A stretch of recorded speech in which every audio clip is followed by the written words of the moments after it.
ونستعينه ونستهديه ونستغفره ونعوذ بالله من شرور أنفسنا ومن سيئات أعمالنا إنه من يهدي الله فلا مضل له ومن يضلل فلن تجد له وليا مرشدا. أشهد أن لا إله إلا الله وحده لا شريك له يحيي ويميت وهو حي لا يموت وهو على كل شيء قدير. أشهد أن سيدنا ونبينا وحبيبنا وقائدنا وقرة أعيننا وقدوتنا محمد صلوات ربي وسلامه عليك يا سيدي يا رسول الله. اللهم صل وسلم وبارك على سيدنا محمد في الأولين، اللهم صل وسلم وبارك على سيدنا محمد في الآخرين، اللهم صل وسلم وبارك على سيدنا محمد في كل وقت وحين، اللهم صل وسلم وبارك على سيدنا محمد في الملأ الأعلى إلى يوم الدين. رضي اللهم عن آله وعن الصحابة والتابعين، رضي اللهم عنا معهم أجمعين. يا أيها الناس اتقوا الله حق تقاته ولا تموتن إلا وأنتم مسلمون. إن خير الحديث كلام الله وخير الهدي هدي محمد صلى الله عليه وسلم. إن شر الأمور محدثاتها وكل محدثة بدعة وكل بدعة ضلالة وكل ضلالة في النار. رب اشرح لي صدري ويسر لي أمري واحلل عقدة من لساني يفقهوا قولي. أما بعد, I want to start the khutbah today with two things. One of them is a hadith and the other is an ayah. And both of them should have been things that have come across your time, even if you're still, mashallah, I see a few young folks here, younger, you've come across these two things. And the advantage of Yawm al-Jum'ah, the benefit of having this, is to remind us of the things that we already know. So inshallah, hopefully, this will be a good reminder. And the topic of the khutbah, I'll talk about after the ayah and the hadith, inshallah. For the hadith, it's a very famous hadith where during the beginning of the da'wah to Islam, Rasulullah ﷺ is in Mecca and he makes his way to a mountain close to Mecca and he starts shouting, Wa Subaha or Ya Subaha, which is something that the Arabs at this time knew. It's like if you're driving today and you hear the police siren. Most of us know immediately you're going to pull over. This sound is recognizable. And so, the same with this word, wa subaha or ya subaha, it's like a warning. When people hear this, they know something is going on. It basically means we should gather. And so Quraysh come, and they're standing at the foot of the mountain. And I want you to really think about this situation, where you're standing at the bottom of the mountain, and you're looking up, you see Rasulullah ﷺ. And he tells the people of Quraysh, what would you do if I told you right now there's an enemy coming behind this mountain? Now he's standing at the top and he can see. They're at the bottom, they're not able to see behind the mountain. And so they tell him, well, obviously we'd go get ready. We'd prepare for war. If somebody's coming to fight us, we'd go prepare for war. Because we trust you. We know that you're truthful. Now obviously these are the same people that are going to kick him out later from Mecca. But Rasulullah goes on in the hadith to tell them about the coming of the Day of Judgment and the shaitan and his message. But the point, which I think is the tertiary thing to take out of this hadith, is how serious Rasulullah ﷺ is creating this situation. The idea of Islam, of your iman, of your kids' iman in this country, is as serious as a war. They're fighting an enemy that's coming to get them. That's the level that Rasulullah ﷺ is showing in this hadith. This is the level of your battle with, obviously, shaitan. And there's many ahadith and many scholars who've mentioned talking about this war and how serious it is. But it's not a war that's happening only on Fridays, for example, or only in the masjid. Because it would be very simple. When you're at your highest iman, you get a negative thought or a thought from shaitan and you dismiss it, A'udhu minash shaitanir rajeem, and you move on. But the war is happening when you're at your lowest levels of iman as well. When you hear the adhan for maghrib in your drive home from your app that you have on your phone, you haven't prayed dhuhr, you haven't prayed asr. The war is still happening then too with shaitan. There are four enemies that Imam al-Razi says are It's not Imam al-Razi, I'm sorry, it's a different scholar. But he says there are 4 enemies, and the way to remember the 4 enemies is with the word nashhad from the shahada. The noon is for your nafs. The sheen, the topic of the khutbah, is for shaitan. The ha is for the hawa, your desires, that thing that you get that pushes you to do something haram. And then finally, the dal, which is for the dunya. These are the 4 enemies that you're fighting constantly. The focus of the khutbah is shaitan, which takes me to the ayah that we're going to mention. It's part of an ayah. But again, we hear this ayah a lot. إِنَّ الشَّيْطَانَ لَكُمْ عَدُوٌ فَاتَّخِذُوهُ عَدُوًا. Indeed, shaitan is an enemy for you, so take him as an enemy. Treat him like an enemy. That's the part of the ayah. What does it mean to treat shaitan like an enemy?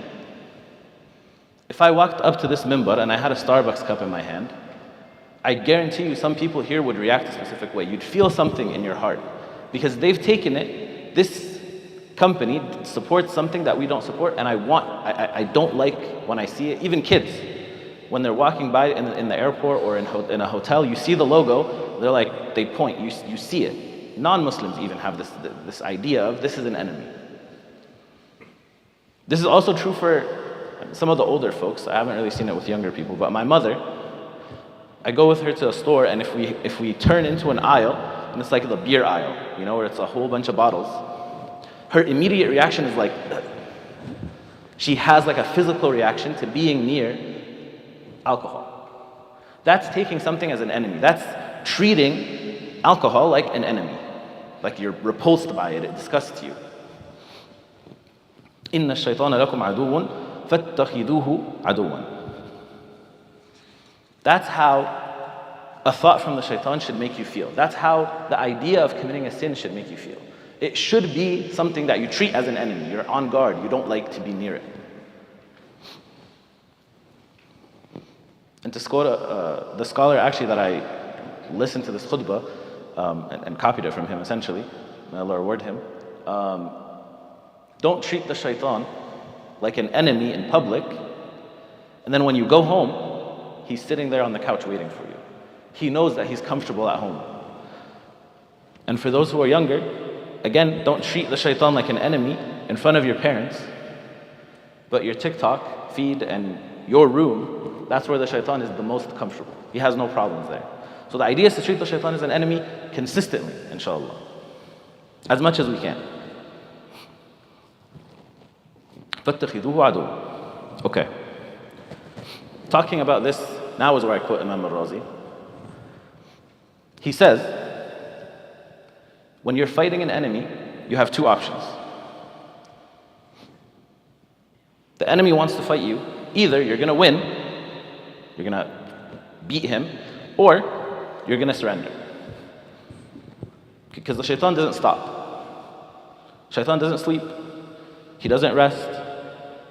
He doesn't think in his mind, well, we've done one good thing, now we can do a bad thing, because they balance each other out. You can't avoid the shaitan. Music, the drive home, video games, the shaitan is there. The news even, he's there at every step that you're doing. What can you do? And Imam al-Razi says you either fight him or you do what he wants. You let him win. Because there's no third option. You can't avoid thinking about the shaitan or distract yourself away from the shaitan. There's a famous ayah that, again, taken from the sheikh who said this khutbah. لِمَنْ شَاءَ مِنْكُمْ أَنْ يَتَقَدَّمْ أَوْ يَتَأَخَّرْ. There are 2 options. In this life, you either move forward or you're going to be moved back. There's no way for you to just be neutral. It's not, I'm not fighting shaitan now, which means I'm losing. If you're not fighting shaitan, if you're not aware of shaitan, if you're not actively doing something to push him away from you, you're taking a step back. And one of my favorite ayats that really highlight this is from Surah Maryam. Because even in Sami Hamdi always says to quote hadith non-Muslim or sahih non-Muslim, non-Muslims, have this idea that nature abhors a vacuum. There's no way to keep a space empty. Something is going to fill that space. Can people move forward, inshallah? There's a lot of room up here, and I see people standing in the back. The ayah from Surah Maryam. فَخَلَفَ مِن بَعْدِهِمْ خَلْفٌ أَضَاعُوا الصَّلَاةَ وَاتَّبَعُوا الشَّهَوَاتِ. They left behind them their inheritors who abandoned the prayers and followed their desires. أَضَاعُوا الصَّلَاةَ وَاتَّبَعُوا الشَّهَوَاتِ. One leads to the other. There's no أَضَاعُوا الصَّلَاة and then it took time and they were able to recover slowly. They just took a break from salah. And the people that they're talking about in the ayah, the people that أَضَاعُوا الصَّلَاةَ وَاتَّبَعُوا الشَّهَوَاتِ, the start of that ayah, or the few ayahs before, أُولَٰئِكَ الَّذِينَ أَنْعَمَ اللَّهُ عَلَيْهِمْ مِنَ النَّبِيِّينَ. These are the people that Allah has blessed from the prophets. مِنْ ذُرِّيَّةِ آدَمَ وَمِنْ مَنْ حَمَلْنَا مَعَ نُوحٍ مِنْ ذُرِّيَّةِ إِبْرَاهِيمَ وَإِسْرَائِيلَ. From the descendants of Adam and Abraham and Jacob and Noah. وَمِمَّنْ هَدَيْنَا وَاجْتَبَيْنَا. And from the people that we've guided and chose. Then it says, فَخَلَفَ مِن بَعْدِهِمْ. Those people, their children are the ones who أَضَاعُوا الصَّلَاةَ وَاتَّبَعُوا الشَّهَوَاتِ. As soon as they stopped praying, the shaitan came in and took that space in their heart. The shaitan came in and occupied that part of their lives. أَضَاعُوا الصَّلَاةَ وَاتَّبَعُوا الشَّهَوَاتِ. So, either you occupy yourself with fighting the shaitan, or the shaitan is going to occupy himself with fighting you, inshallah. Okay? The point is to be aware of the shaitan. That's the first major kind of milestone in the khutbah, which is we are aware that we're fighting the shaitan. We know that it's a constant battle. Now the question is, how do I fight him? What does he want? What does he do, the shaitan, to get me to do things his way? And how do I get around that? Which is where I want you, if you started dozing off in the middle of the khutbah, now is the time to refocus. 7 tricks of shaitan that shaitan plays on each one of us whenever we want to do something good. Because the shaitan doesn't leave a single good deed for you to do that he doesn't fight you on. Okay. The first thing, if you're ever intending a khair, you're intending to do something good, shaitan is going to tell you, don't do this thing. He's going to try to stop you from doing it at all. The key, if you don't do the good thing, you don't get the hasanat, you don't enter Jannah. That's how it works. You just gave to Gaza last month. You just donated to the masjid on your way out. Are you going to do another good thing? You've done something healthy. You chose to go to the gym this morning. You're also going to be praying sunnah at Maghrib. You don't need this good thing. You've already done a good thing, and you don't have to do this. And that's his first trick to get you to stop whatever good thing you're trying to do. So how do you fight this? How do you say to shaitan? How do you argue back against this train of thought? And obviously it's, I need every single good deed that I can get. There's a hadith about someone who's in Jannah, and he looks up and he sees like a light so far in the sky, it looks like a star. And so he asks the angel, what's that light? He says, that's the person that's above you in Jannah. That's where they are. He said, how did he get so high up? How did he get so far away from you? He said, he mentioned Allah one more time than you did. That's how he got that high up. I need this good deed. So you make the intention to do the good deed. The second step. He'll tell you to do it later. You've convinced the shaitan, I do need the good deed. But what will he tell you? Wait a second. Oh, I want to call my mom. Well, after you get home. I was going to donate on the computer, scan the QR code and go after to do it. I was going to pray the sunnah. Well, don't pray it in the masjid, go pray it at home. Whatever it is your good deed that you're trying to do, he's going to tell you do that thing later, another time. And how do you fight this? I'm not guaranteed later. I'm not promised tomorrow. When I was doing this khutbah the first time, it was after Ramadan. And there are people who prayed with me in the Masjid Taraweeh. And by the time I had finished writing this khutbah, and was giving it at the masjid, They were no longer with us. But none of us are guaranteed tomorrow.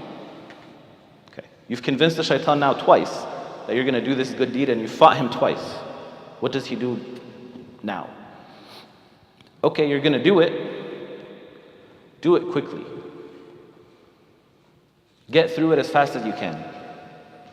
While you're in the middle of this good deed, lose your focus. None of us have perfect focus, but especially this younger generation, they're used to 10 different pieces of information at the same time.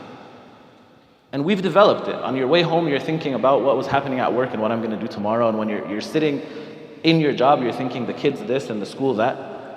Even at the masjid, during Jum'ah, during the Taraweeh, when you're praying and the Imam is reading, you're thinking, okay, tomorrow, inshallah, at work, I'm going to do this, I'm going to do this, I'm going to do this. None of us are focused in the moment that we're in, just because of the nature of life here. So, how do you fight this? When you're trying to do something quickly to get to something else. I am where Allah wants me to be. I'm here because Allah wants me to be in this moment. And a little bit of action done correctly is better than a lot of action done quickly. Sometimes the Imam will ask during Ramadan, Allahumma balighna Ramadan ya Rabb, it's like 4 days away now, subhanAllah. I remember Ramadan was like last week, and Ramadan is already coming up. Al-Muhim, the Shaykh asked on the second day of Ramadan, who's read, 2 juz, 4 juz, 7 juz, oh, mashallah, this guy did a khatma in 2 days. And that's impressive, but at the same time, how fast do you have to read to get through the Quran that quickly? So if you'd read 1 juz and you think about it, and especially for younger people, the 1 or 2 or 3 pages that you understand is better than a whole entire juz that you're just listening to the Shaykh and you're whatever, and then you're done. Right? A little bit of action done correctly is better than a lot of action done quickly. You're doing it, you're focused, and now the fourth thing that the shaitan tries to do, he tells you, slow down. He tells you, okay, good job, you're focused. Pray these 2 rak'at especially slowly. You want to make sure that at least somebody sees you to doing this thing, to corrupt your intention. Because now you're not doing it for Allah anymore. Whatever you're taking your hand out of your pocket to put it into the donation box, the shaitan it takes the tiniest second to just tell you, what if other people see? It'd be nice if somebody saw you doing this good deed. Slow down. Or tell somebody about it. Let somebody know that you did this good deed. And this is during your intention. This is not even as you're doing the action. This is just as you're intending to do the good deed, he corrupts your intention so that it's no longer for Allah. So how do you beat this one? Imam al-Razi says, you ascribe this word in your heart. مَا الَّذِي أَفْعَلُ بِمَا رَأَتِ النَّاسِ. What am I going to do with what people see? Nobody in this world is going to benefit me anything. Does Allah see me? And fix your intention in the moment. As soon as you get the thought, wait a second, nobody in this world is going to benefit me anything. I need to focus on making sure that does Allah see me? Yes, that's what I need. And again, the shaitan doesn't stop. The fifth thing the shaitan does, you've managed to fix your intention. He says, good job. You have beat me. Feel proud of yourself. Do you know how many people don't even come to the masjid for Jum'ah? Do you know how many people don't pray the 5 prayers? And here you are, praying the sunnah slowly with the correct intention. This pride that you have is the easiest way to stop doing good things. The best way for the shaitan to get you now to stop doing a good deed is to make you have pride in it. And to think that you wasalt, khalas, I did it. I reached the end.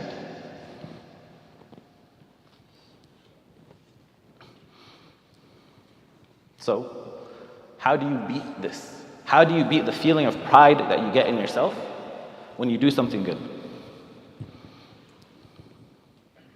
Like Qarun, إِنَّمَا أُتِيتُهُ عَلَى عِلْمٍ عِنْدِي. I did this.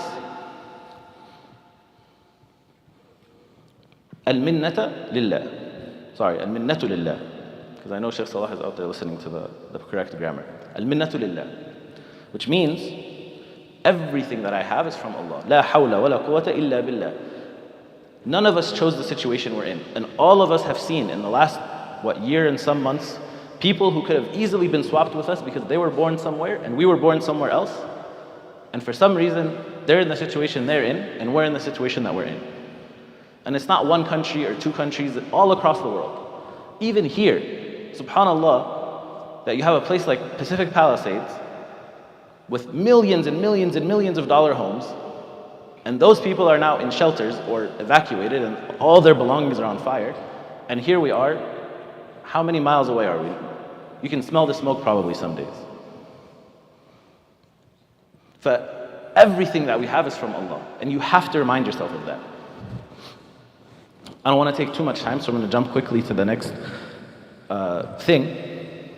You're almost there, basically. There's two more. The shaitan will come to you, and again, go back a step and tell you, yes, nobody knows about this now, but it would be really nice if in the future somebody found out about this good deed that you did.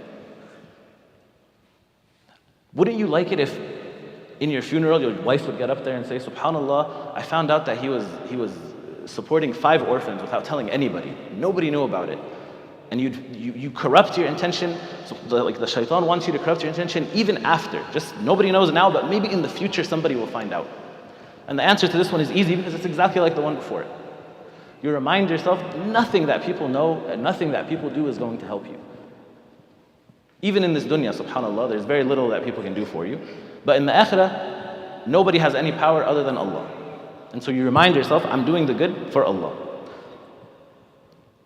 The 7th and the last thing, you can stop doing this now. The shaitan will tell you, you did this good deed, you've beaten me, you have the correct intention, you don't care if people know.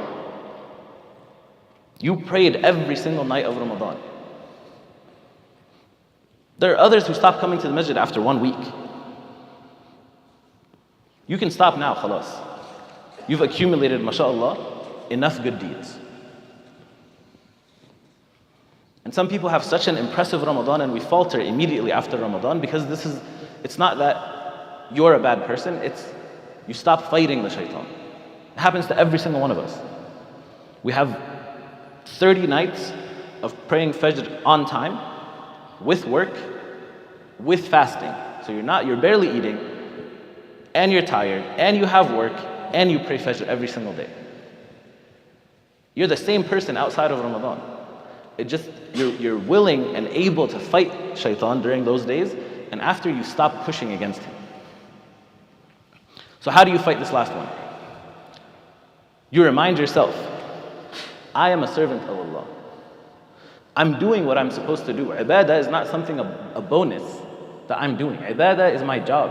وَمَا خَلَقْتُ الْجِنَّ وَالْإِنسَ إِلَّا لِيَعْبُدُونَ. I'm not going to stop doing what got me here, what got me to this moment, what allowed me to be a good servant of Allah. I can't stop doing that. If I give every month a number, I'm going to increase that number for next year, not stop doing it because I did it for a full year. So now I get a year off.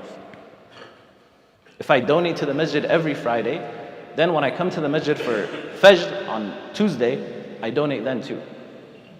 If I pray Sunnah every single time after Maghrib, because it's easy for me to pray the Sunnah of Maghrib, I'm going to try 2 rak'at of Sunnah before Dhuhr. To always be increasing in your ibadah, because that's what we're supposed to do in this world. That is our role in this earth. وَمَا خَلَقْتُ الْجِنَّ وَالْإِنسَ إِلَّا لِيَعْبُدُونَ. قولوا قولي هذا واستغفر الله لي ولكم فاستغفروه إنه غفور رحيم.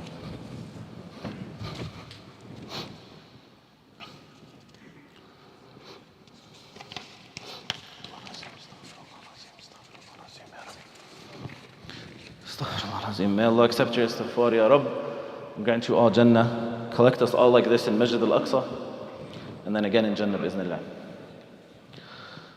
I want to recap very quickly the last 7 things that I said. Inshallah, one of them will have stuck out to you, and you're able to implement it in your life. But whenever you try to do a good deed, the shaitan will try to stop you. First, he'll tell you, don't do this thing, you do not need it. And if you do it, or do intend to do it, he'll tell you to push it for later. If you push it for later, or you don't push it for later, he'll tell you, fine, do it quickly. If you're able to overcome shaitan and do it slowly, he'll try to corrupt your intention. He'll tell you, do it slowly so that people can see you. If you get over that, you fix your intention, the shaitan will tell you, Astaghfirullah al-Azim, the fifth one,